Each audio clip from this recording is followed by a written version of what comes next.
বন্ধুরা, আমি কাকন। আজকে আমি চলে এসেছি একটা রেসিপি নিয়ে। আজকে আমি বানাবো বাওবান, আর এই বাওবানটা বেবিকর্ন দিয়ে বানাবো। তাহলে চলো দেখি এই বেবিকর্ন বাওবান করতে কি কি লাগছে। 200 গ্রাম বেবিকর্ন নিয়েছি আর এইটাকে এইরকম ভাবে কেটে নিয়েছি। তোমরা চাইলে অন্যরকম ভাবেও কেটে নিতে পারো। অর্ধেক ক্যাপসিকাম, একটা মাঝারি সাইজের পেঁয়াজ জুলিয়ানে কেটে নিয়েছি। 25 গ্রাম মতো পেঁয়াজ পাতা, এটা সাদা অংশটা আর এটা সবুজ অংশটা। 1 চা চামচ রসুন কুচি, 3.5 কাপ ময়দা, আরো 1.5 চামচ ময়দা নিয়েছি, এটা বেবিকর্নে দেব। 1.5 টেবিল চামচ কর্ন স্টার্চ, 1/2 চা চামচ বেকিং সোডা, 1 চা চামচ বেকিং পাউডার, গোলমরিচ গুঁড়ো, পাকা লঙ্কা কুচি, ঝালটা নিজেদের ইচ্ছা মতো নেবে। 1 চা চামচ রোস্ট করা সাদা তিল, স্বাদ মতো নুন, 1 কাপ টক দই, 1.5 টেবিল চামচ টমেটো সস, 1 টেবিল চামচ চিলি সস, 1 টেবিল চামচ সয়া সস, এটা ডার্ক সয়া সস আছে, 1 চা চামচ মধু, 1 কাপ সাদা তেল, ধনেপাতা কুচি 2 চামচ, একটা শসা চাকা চাকা করে কেটে নিয়েছি। প্রথমে আমি একটুখানি ময়দা বেলার জন্য তুলে রাখছি। ময়দার মধ্যে দিয়ে দিচ্ছি অল্প নুন, বেকিং সোডা, বেকিং পাউডার। এই 3টে জিনিস দিয়ে ভালো করে মেখে নেব। এটা ভালোভাবে মেশানো হয়ে গেছে।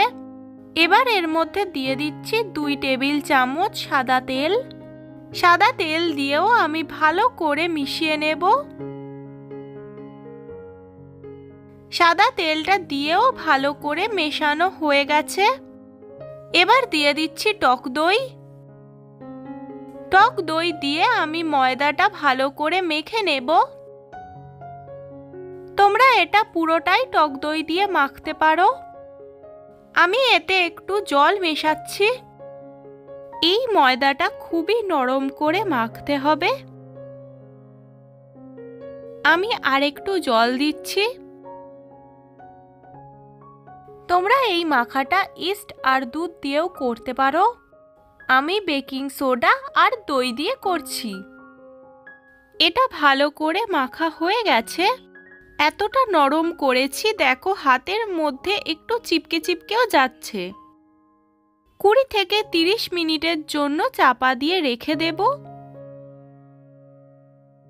এবার বেবিকর্নটা বানাবো। অল্প জলে একটু নুন দিয়ে দিলাম। জল গরম হয়ে গেছে, এতে দিয়ে দিচ্ছি বেবিকর্ন। এই বেবিকর্নগুলো হাফ সিদ্ধ করতে হবে। এই বেবিকর্নগুলো একটু বড় বড় ছিল বলেই আমি হাফ সিদ্ধ করছি। যদি খুব ছোট ছোট বেবিকর্ন হয় তাহলে হাফ সিদ্ধ করার দরকার নেই। এটা হয়ে গেছে। এবার এটা জলটা ছেঁকে নেব। জল ঝরিয়ে নেওয়ার পর আমি এতে দিয়ে দিচ্ছি ময়দা, 1 টেবিল চামচ কর্নস্টার্চ, একটুখানি কর্নস্টার্চ রেখে দিতে হবে, গোলমরিচ গুঁড়ো, অল্প নুন। এবার এটাকে ভালো করে মেখে নেব। নুনটা খুব বুঝে দিতে হবে। আমি আগেও সিদ্ধ করার সময় নুন দিয়েছিলাম। একটু একটু করে জলের ছিটা দিয়ে এটা মাখতে হবে। এটা ভালোভাবে মাখা হয়ে গেছে। এবার এই বেবিকর্নগুলোকে ভেজে নেব। তাই কড়াইতে সাদা তেল দিয়ে দিচ্ছি। তেলটা ভালো করে গরম করে নেব। তেল গরম হয়ে গেছে। এবার বেবিকর্নগুলো আমি তেলের মধ্যে ছেড়ে দিচ্ছি। আমি একটা একটা করেই দিচ্ছি যাতে আলাদা থাকে।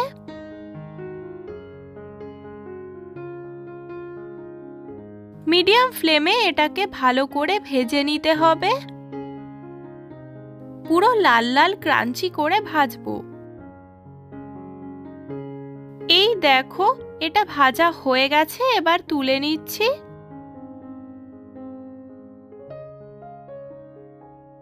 একইভাবেই আমি বাকিগুলো ভেজে নেব। সব বেবিকর্ন ভাজা হয়ে গেছে। এবার কড়ার মধ্যে 2 টেবিল চামচ তেল রেখে বাকি তেল তুলে নিয়ে দিয়ে দিয়েছি রসুন কুচি। রসুন কুচির সাথে দিয়ে দিচ্ছি লঙ্কা কুচি। এটা আমি অল্প ভেজে নেব। তোমরা আরো বেশি ঝাল খেতে চাইলে কটা কাঁচা লঙ্কা, আরো বেশি পাকা লঙ্কা, শুকনো লঙ্কা দিতে পারো। এবার দিয়ে দিচ্ছি পেঁয়াজ, ক্যাপসিকাম, অন্য কালারের বেল পেপারও দিতে পারো, আর দিচ্ছি পেঁয়াজ পাতার সাদা অংশটা। এই সব আমি ভালো করে ভেজে নেব।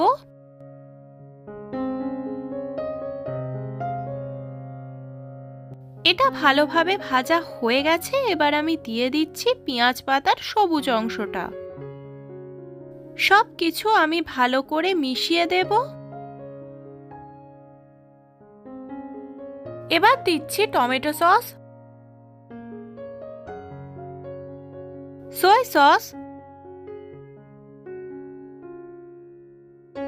Chilli sauce. সব ভালো করে 30 থেকে 40 সেকেন্ডের জন্য নাড়াচাড়া করতে হবে।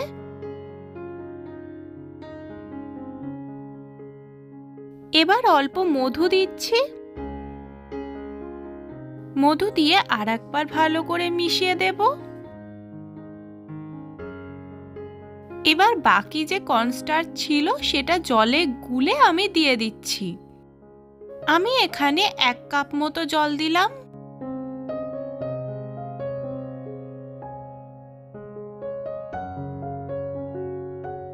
খুবই সামান্য নুন দিয়ে দিচ্ছি।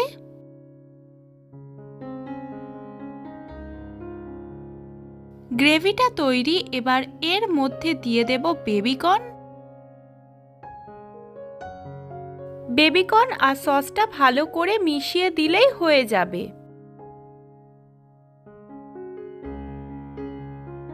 এটা তৈরি। এটা আমি আলাদা করে রেখে দেব। আমার তো এখনই খেয়ে নিতে ইচ্ছা করছে। এদিকে ময়দাটা 30 মিনিট হয়ে গেছে। দেখো কতটা ফুলেছে। আমি একটু হাতে তেল মাখিয়ে আরেকবার ভালো করে মেখে নিচ্ছি।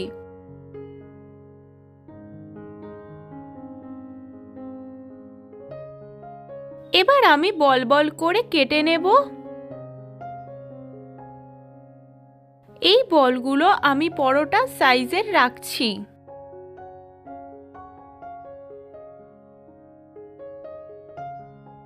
এই দেখো সব বল বানানো হয়ে গেছে। এবার আমি একটা ছিদ্রযুক্ত থালায় তেল মাখিয়ে নিচ্ছি। তোমরা মোমো মেকারেও এটা বানাতে পারো। চলো এবার বেলে নিই। আমি এখানে শুকনো ময়দা দিয়ে বেলছি। গোলটা মোমোর সাইজের রাখতে হবে, কিন্তু অনেকটাই মোটা হবে। আমার প্রথম বেলাটা একদমই গোল হয় না। আশা করি বুঝতে পারছো কতটা মোটা রেখেছি। এটা তো আপেলের মতোই হয়ে গেল। এবার একদিকটা তেল ব্রাশ করে দিচ্ছি। তারপর এটাকে ভাঁজ করে দেব।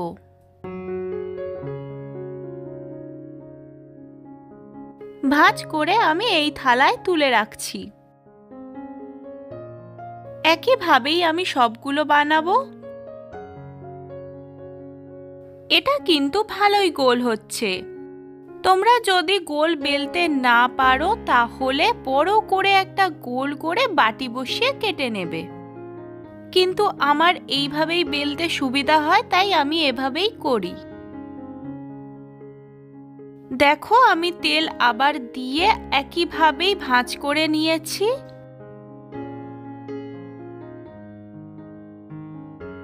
চারটে হয়ে গেছে। এটাকে স্টিম করে নিই। স্টিমের জন্য আমি জল বসিয়ে দিয়েছি আর তার উপর এই থালাটা বসিয়ে দিলাম। এবার আমি 8 থেকে 10 মিনিট চাপা দিয়ে স্টিম হতে দেব। আর একটা কথা বলে দিই, তোমরা এই বানগুলোকে বাটার পেপারের উপর রেখে স্টিমে বসাতে পারো। আমি এটা এমনিই বসিয়ে দিয়েছি। এটা 10 মিনিট হয়ে গেছে। দেখো কত সুন্দর বানগুলো হয়েছে।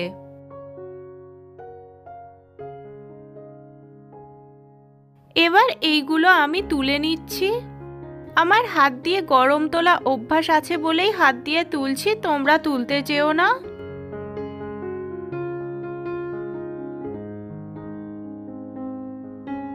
আমি একইভাবেই সবকটা 10 মিনিট 10 মিনিট করে স্টিম করে নেব।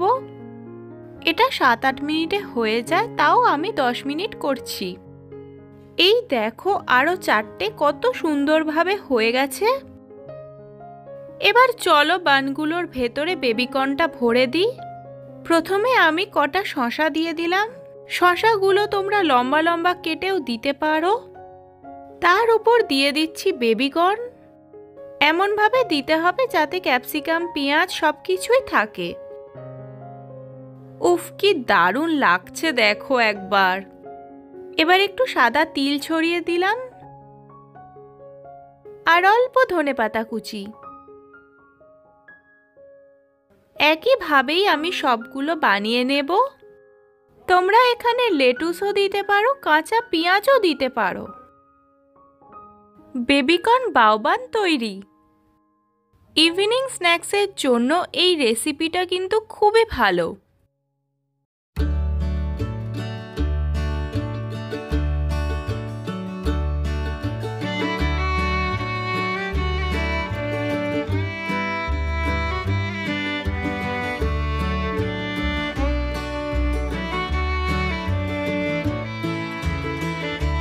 তাহলে তৈরি হয়ে গেল বেবিকর্ন বাওবান। তোমরাও এইভাবে বাড়িতে বানাও আর আমাকে জানাও কেমন হয়েছে। এরকম নতুন নতুন রেসিপি দেখতে হলে আমার চ্যানেলটাকে সাবস্ক্রাইব করো। ভিডিওটা ভালো লাগলে একটা লাইক করে দিও আর সবার সাথে শেয়ার করে দাও। এইবার একটু আমি টেস্ট করে দেখি।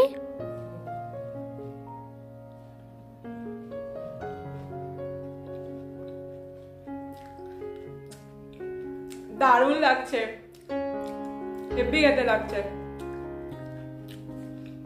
Tata tata.